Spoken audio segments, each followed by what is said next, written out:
involved na ni kami so kung mga December niya kaka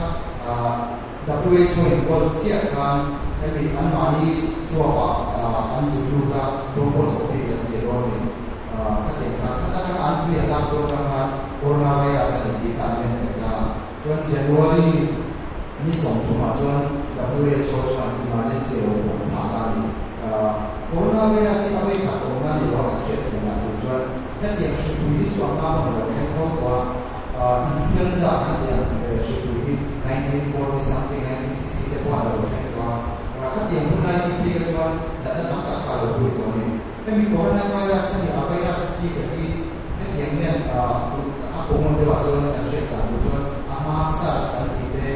SARS-CoV kan ti te ka ho ka ko ka lai na te kan yang ben ma ni ama dang lai de ma se ka ni na o le sin chu na kan ta ro so ti ni ni pa so da ni respiratory infection dia itu kilos ko ta te ta prescriptions de ta pura ama tu aya an se chena BMJ ya New Journal LNJ ya chu ne se chu di se na ta ko ma ja ta chu ke pa ta ko no chu pa wa ta ni ka yo ko ne no ke pa ta ko lo ka si de ni ni ko ne me chu ni lo pa se ani ke ni ama suggest ama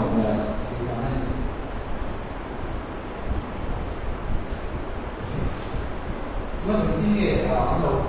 hujan kami puna kami kalau anak nasi kalau belok nasi nasi kami memang penting ini kan atau ini yang mungkin lagi anak ni yang berbeza ini yang yang siapa yang dijual kami ya saya kita ada kan dua sama dan sama kami puna kami simak yang kami yang ekspor kami datang yang ekspor simpel sama ni ma di pangkat di anda statistik bahwa Malaysia media itu ni ma di amar itu every salatin 150 days ini kita pada saat itu 150 days ini significant saat itu di semua makin simptom pada ini apa sebenarnya itu weekend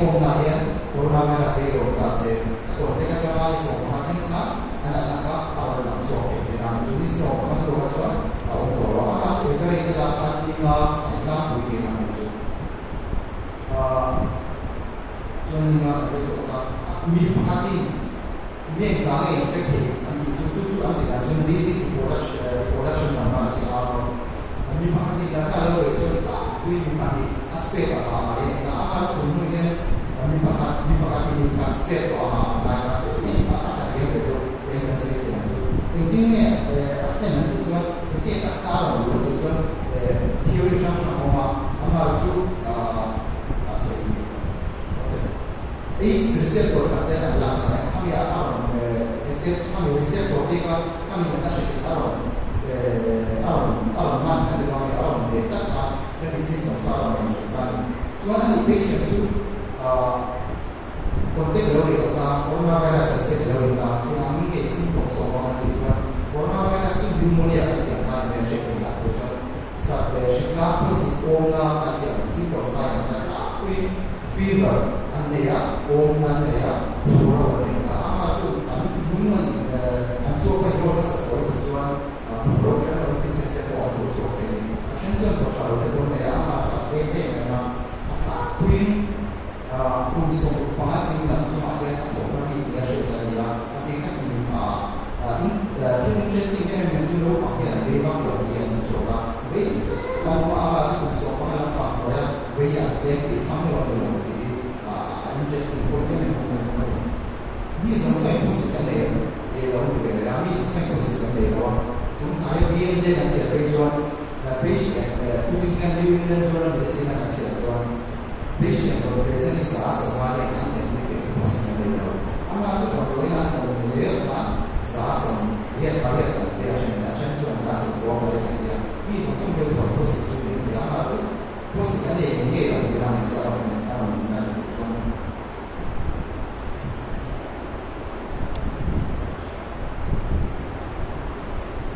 coronavirus positif kami dengan transmit dengan disebut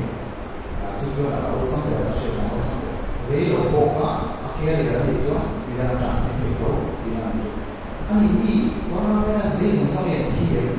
các khi bên một cái này là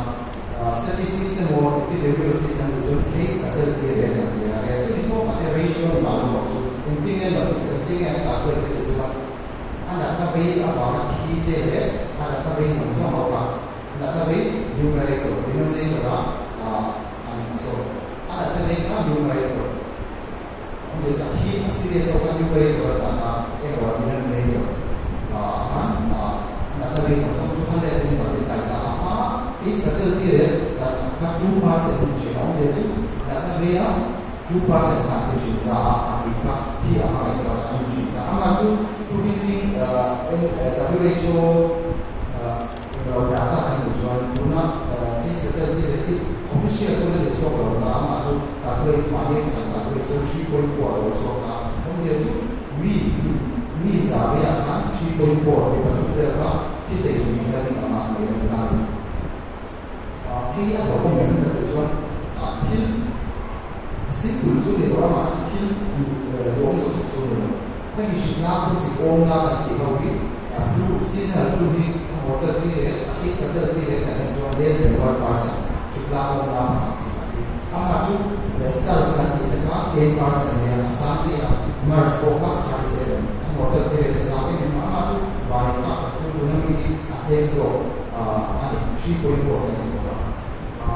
Cuma kau ni ada sivir kan tujuan more than 65 years dia, tujuan body condition ni kau akan kira SLE dan body yang jual dan lalu nak kalau syalau kamu akan mati ni. Artikel terbaru di Februari ini mereka akan New England Journal of Medicine jual. Cuma tujuan patient sangat sebuah apa saya dalam kalau ini kita patient sangat sebuah apa ini kita cuma outcome dan juga exam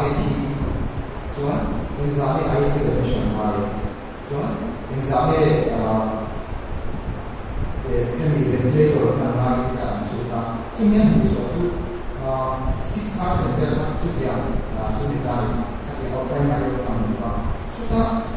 kita cuma zasam sering kita ada dia serious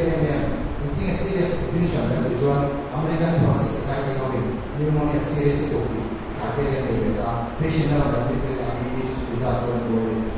SSD itu bisa boleh dia mereka akhirnya ada serious itu menjadi patient kan ini dia serious apa mungkin dia ICU dan dia chance 24.9 mungkin 25 itu amat patient sama 3.6%. Jadi, lalu kami hospital di data yang jual coronavirus ini mesti serta yang lalu result dia sesuatu yang lalu kata nak dan berikan chance ICU admission yang berikan chance 3.6% dalam itu tujuan kita se basic important na actually topic coronavirus lebih lawa baik itu mereka ini kan itu kalau masalah ada yang masalah cuma siapa dulu apa yang mereka ada yang ada siapa dulu ini betul yang itu siapa ya umur steril yang kita makan nak program lalu ya masa nak program lalu praktikal ini kita lalu ini kita bisa harapkan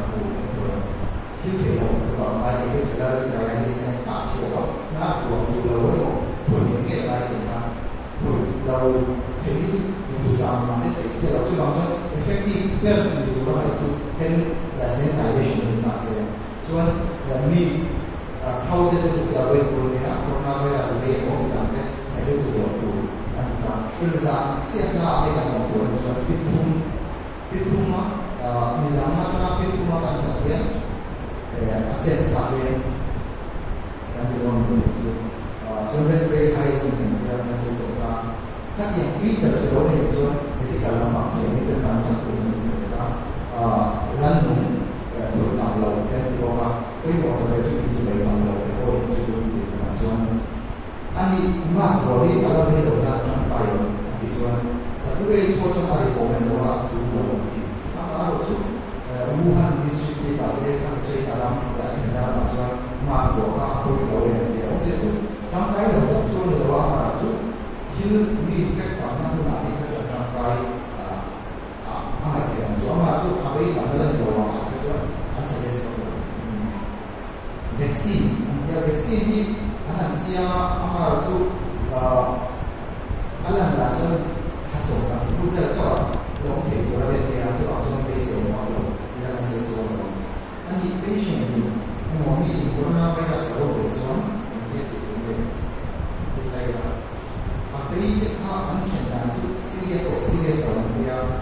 chu patient ka coronavirus alo le chuan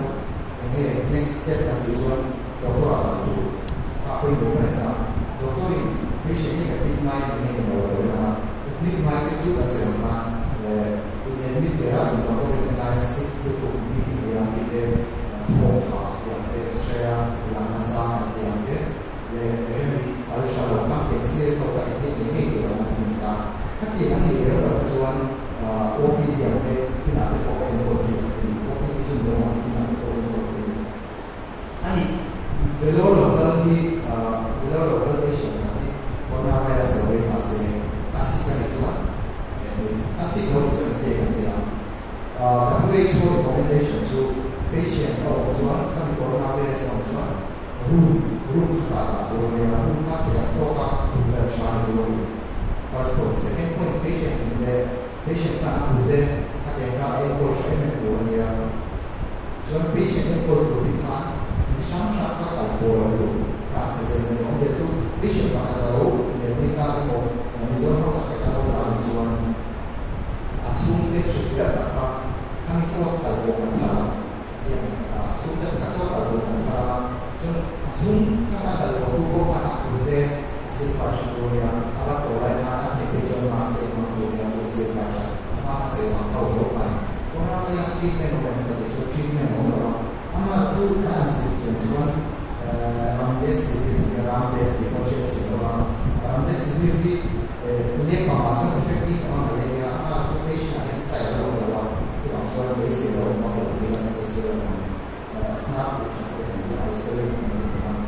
so patient awal itu macam ada yang akan lalu so amat patient imunnya terlalu tinggi itu dia masih kalau tu kan doa harus fokus dia kami sedikit tu ya dia untuk alam tu untuk kesehatan kita seperti itu 3.4 ni macam ya amat tu asyik tu kan orang yang saya nak ramai kesehatan tapi orang ini asyik tu就好像光不是我们akhir orang itu lumayan sesuatu ini coronavirus strange dia ada strange tapi orang strange tapi orang dia kalau kita ada orang yang lama tu ini jurnal berita tak ada soal apa adik keren macam apa tu